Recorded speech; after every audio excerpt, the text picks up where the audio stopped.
Okay, we're back for part 2 of our introduction. Sorry I couldn't squeeze everything into the first video.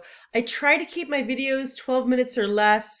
The last one was 13, but I try to keep them short because it's easier to watch little tiny chunks. Let's go back to our Canvas page and take a look at Unit 1. So here's the orientation module, and here is week 1. And each week will start in the same way with an overview and a textbook reading and time management help page. And so those are the two things that will always be there at the very beginning, and then there'll be some variation. So let's just take a quick look at the overview here for week 1. What are we going to learn? Well, we're going to learn about the scientific method, a little bit about measurement in the metric system in our lab, and an introduction to the overall course. So you get a little overview.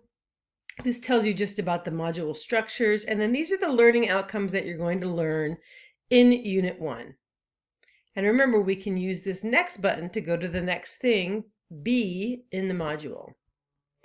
And this, I think, is going to be really helpful for those of you who are very busy and maybe don't have quite the time to organize all of your different classes and your work schedule and your life and all the things that are going on. This will help, I hope, for my class. There are a lot of moving parts, I will admit that. So here is my recommended weekly schedule, starting the very first day of class, for your textbook reading and the overall schedule for the assignments. I don't really have particular reading assignments, but I suggest that you read the textbook because it's going to be very helpful. It's free, it's online. And so here are the 2 links that I suggest for this week. And in fact, one of them is not even a textbook. It's a link to a website that can help you with some things that you might need for lab, like rearranging variables and converting units between metric and English. So that's just a math website to help you out. So here is the schedule for this first week. We didn't have class on Monday. So make sure you've read the welcome letter and then go through the orientation module, which was the previous video. You want to make sure you do your check-in assignments 1, 2, and 3 to make sure you hold your place in the class. Then you want to begin module 1. And I've highlighted these 2 things in yellow to emphasize, as I said at the end of the last video, that this is the only week where you're going to do 2 modules, the orientation module and Unit 1 module. And then there's textbook reading, and then there are the learning videos, which is really what the lecture part of the course is, and I'm going to get to that in a minute. You have your discussion part 1 and part 2 listed here, and then I've divided the learning videos into a 1A and 1B series. You have a homework here, and then you have a lab video and a lab 1 that you should be working on. Every lab is going to have a video that I've created to help you with the lab as if we were in class doing lab. So those are separate from the videos that are for the lecture material. Let's go back to the module. I like to look at the bigger picture. Here we are at week 1, unit 1. We just looked at the overview and the reading and time management help. So here are the learning videos for unit 1. And in this particular case, since we're just starting the course, the very first video is this short video. I think it's 5 or 6 minutes. And it basically teaches you how to use the learning videos. The learning videos are designed to teach you the course material. Again, none of them are longer than 12 minutes. At least I tried to do that. Some of them are as short as 4 or 5 minutes, so that you can watch them in small periods of time, and you can make that whatever is convenient for you. You want to watch 2 or 3 in a row, that's great. If you can only watch them in short segments, that's fine too. And I suggest you watch them in the order that I've put them. But this first one gives you some strategies on taking notes and how not to write everything down that's there, but to write the key things down that I suggest. And then every student favorite question in the beginning of the semester, or maybe right before exam number 1. Can I have a study guide? So this is going to tell you where the study guide is. So I recommend you watch this.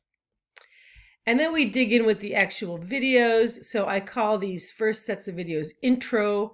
There's 1A. So intro 1A.1, .2, .3. And then I stuck in a little National Geographic video. And then we go on to unit 1B. And we have 1B.1, 1B.2, 1B.3.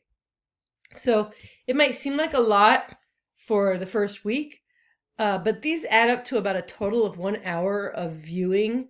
And the first week of class, I definitely give 2 to 2.5 hours of lecture. So you guys are kind of getting off easy. So you want to watch those. And they're closed captioned, and obviously you can pause, etc. So those are the learning videos. Then there's a homework that you should do. And remember that homeworks are low stake grades.